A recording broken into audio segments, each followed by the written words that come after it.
রাজকুমারের পর তুফান হলমুখী করেছে দর্শকদের, আর ফলাফল দুটি সিনেমাই ব্লকবাস্টার। রাজকুমার মুক্তি পেয়েছে আগের ঈদে, আর তুফান এই ঈদে। দুই ঈদ তো গেল, এরপরে কি আসবে? বছরের দ্বিতীয় হাফে মুক্তির অপেক্ষায় থাকা বাকি সিনেমাগুলো কি হলমুখী করতে পারবে দর্শকদের? সেই প্রশ্ন সিনেমা বোদ্ধাদের। ঈদ ছাড়া এখন সিনেমায় দর্শক আসে না, এমনটা বলে থাকেন অনেকেই। শুধু ঈদের সিনেমা মুক্তি দেন কেন, একথা শুনতে হয়েছে সুপারস্টার শাকিব খানকেও।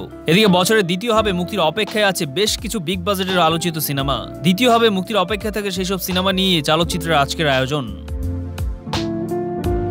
এবছর পরপর দুটি ব্লকবাস্টারের পর সেপ্টেম্বরে মুক্তি পেতে যাচ্ছে শাকিব খানের তৃতীয় সিনেমা দরদ। অনন্য মামুন পরিচালিত এই সিনেমায় ট্রিজারে রোমান্টিক ও অ্যাকশন অবতারে দেখা গেছে শাকিব খানকে, যেখানে নানামাত্রিক চরিত্রের লুক আর সংলাপে মুগ্ধ হয়েছেন দর্শক। সিনেমাটিতে শাকিব খানের বিপরীতে আছেন বলিউড অভিনেত্রী সোনাল চৌহান।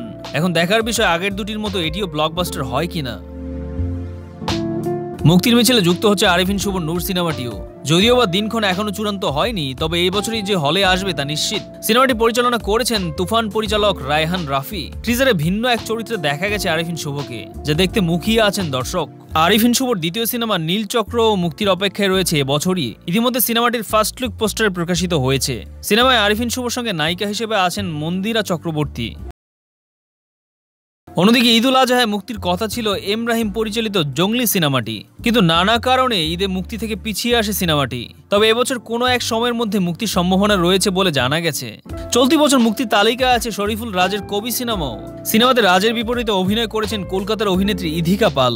এছাড়াও সানি সানোয়ার পরিচালিত আজমিরি হক বাঁধনের এশা মার্ডার কর্মফল সিনেমাটি মুক্তি নিয়ে দর্শক আগ্রহ আছে। দেবীর পর অনম বিশ্বাসের ঠিকানা বাংলাদেশ শিরোনামে সিনেমাটি নিয়েও দর্শকদের আগ্রহ দেখা যাচ্ছে, যেখানে আরিফিন শুভ আর নুসরাত ফারিয়াকে দেখা যাবে। এখন দেখার পালা মুক্তিপ্রাপ্ত এই সিনেমাগুলো কতটুকু দর্শকদের হলমুখী রাখতে পারে।